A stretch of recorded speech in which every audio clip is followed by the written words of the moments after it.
Hi, I'm Andy Neff from NEFF Automation, sales team leader for Kentucky. And I'm Doug, the technical sales rep down in Kentucky. And today we're excited to introduce the Traveling Lab Demonstrator, or TLD, a tool we use to show our customers their valve performance and then also how to improve their machine operations. So we've got the TLD here for Mac, we've got the laptop, we've got a pressure transducer that's tied into the valve. So that way when you see the graph here on the laptop, you're gonna see that pressure, and that's how we're knowing how fast our valve is operating. By running these valves, whether it be a MAC valve, a competitor valve, any type of valve side by side, we're able to measure against specific performance parameters or key metrics, things like energized response time or de-energized response time. We're going to show how pressure fluctuations don't really have any effect on MAC because that balanced spool design, which is different from a lot of our competitors that have an unbalanced spool design. Correct. And the reason why we choose these metrics is because they are very consistent and universal. There's no change in any specific parameters. These are very easy to measure across a variety of different valves. And these are really critical factors when you're measuring a valve, mainly because as you're looking at this, these are things that we can maintain and keep as constants in measuring against one another. So as we look at this, I'll do a quick review here, but we've got the orange trace up here. That's our the 24-volt power supply that's coming to the valve, and the blue trace is going to be our pressure. So we'll take a quick cursor look here where we just measure here, but we've also got up in the upper left-hand corner the energized response time as recorded by the software. So I came up with about 11.7 milliseconds. It says 11.3, so we're within the margin of error on that. So now Doug will kind of show us through what the de-energized response time looks like here as I do the cursors as well. So it's the exact opposite, right? So we're trying to see mechanically how long it takes from the time we give it the signal to say, hey, we're taking off that power supply, we're stopping that signal, to where that valve is actually closing and shutting off that pressure. So we want to make sure we get those short times on either end, whether it's energizing or de-energizing. The shorter we get those times, the faster we can get an overall cycle. So yep, definitely coupling those two together is going to give you the highest valve performance there. So just to do a little quick cursor measurement here, we came up with about 5.8 milliseconds. Software shows 5.6 milliseconds. Next thing we're going to show is the effect of the fluctuating pressure on the repeatability for the valve. And that's another important factor as well.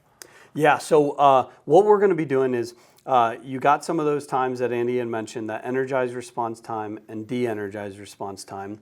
And so now as Andy, when he's going to fluctuate that pressure, we want you guys to focus on, just for now, that energy response time that Andy's circling right now. And so just notice, just try to see if that's extending at all, and hopefully you'll see it's not really extending. And so he's going to fluctuate that pressure. We're going to end at a low pressure and retake those measurements to see how close we are. Yep. So let's give it a whirl.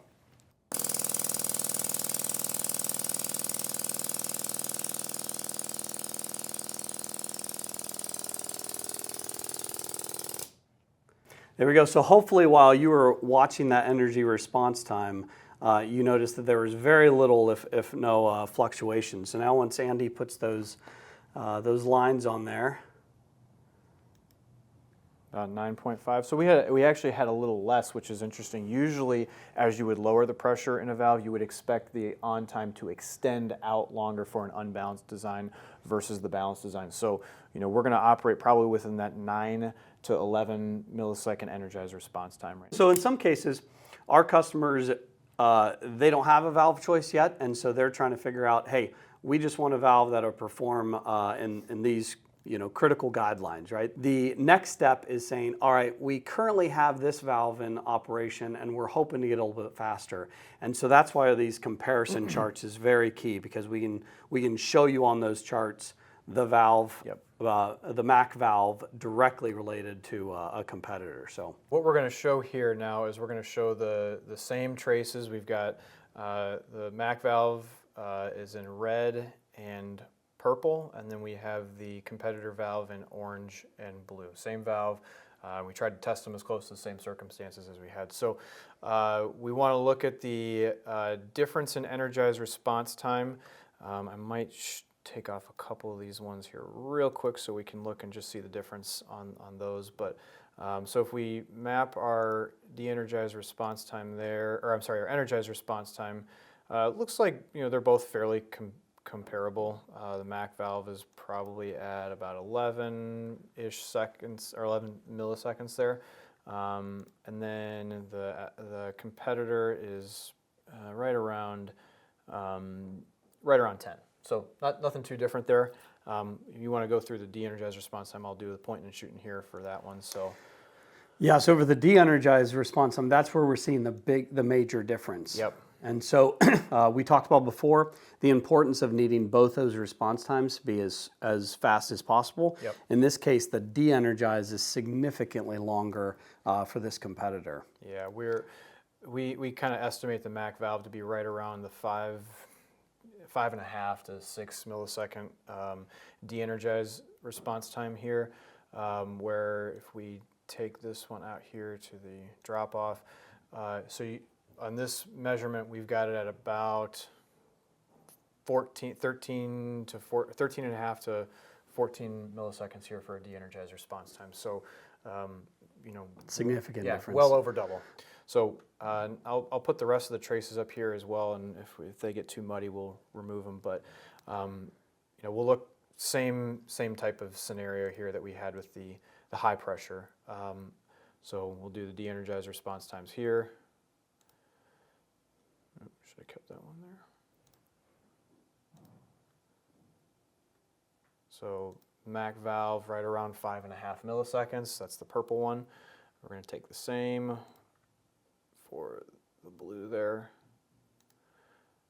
So that one came in at right about 14.6, 14.5 milliseconds. So even a little bit slower, which also kind of gets at that pressure change to speed change for the valve as well. In general, it just speaks to, the faster we can get out of that de-energized response time, then the faster we can get into a next cycle. So as a quick recap, thanks to MAC Valve's balanced design, they're able to maintain consistent performance even under varying pressures, which ultimately helps our customers, it results in smoother machine operations and smoother performances on the plant floor for them. So in addition to comparing valves, we can also measure response time of your complete pneumatic system. So the valve, the fittings, the tubing, the actuator, we can get a picture of the whole thing. We're going to show you how we're getting those response times and cycle times using just the pressure transducer. So we're going to follow a very similar process to what we've done for the valves, but we're just going to expand the scope. So we've just got a little PhD slide here with a 46 series MAC valve. We've got the pressure transducer connected into the cap end of the cylinder here. And what we're going to do is we're just going to run this. We've got about 70 PSI on the back of this. So we're going to hit it with about 150 milliseconds of duty cycle. Okay, so we've got a trace here, and what we're going to do, we're just going to go through a couple of key points on the video here. But again, we've got the same kind of nomenclature. We've got our electrical signal on-off up here, but you can see we've got this scaled for 200 milliseconds here. So this is really showing only the extend side of it. We know right about here in the scope, that's where we're going to really start to overcome the breakaway pressure in the cylinder. And you can see right here we're starting to move. The pressure's decaying, but that's a result of the piston in the cylinder that's actually now moving forward and expanding that volume there. Now, Doug, if you had to look at this, where would you say you'd kind of get to your full stroke, or at least you're fully extended? Yeah, that fully extended. We know we're there for sure when we've hit peak pressure. Yep. Right. So we know. We've hit it. The pressure has got enough time to build up. We know for a fact peak pressure. So we'll do one more thing. We're going to open up the range here. We're going to open it up to 500 milliseconds. We're going to give you one more cycle here, if you can hold it down there. So we got one more here that we were able to take a full scope trace of the whole image here. But again, you can now see that we're pretty confident based on this that we're going to be right around 250 milliseconds for this specific package, tubing size, everything like that. So really, really powerful tool. You know, we walked through the basics of, you know, one valve, then we overlaid a competitor valve. Now we've gotten to a full pneumatic system. So this is it's a wonderful tool to be able to dissect pneumatic performance. And if you're looking to get that extra you know, cycle out of it, or you know, reduce the cycle time, increase the speed of your machine, no better way to do it than to test it like this. Absolutely. So if you want to see these improvements in your valves, you want to see this test at your site, give us a call, reach out to NEFF Automation, neffautomation.com. Whether you're aiming for faster cycle times, better precision, improved reliability, we can show you how MAC valves can help you. We hope to get in touch with you soon. Thanks for watching.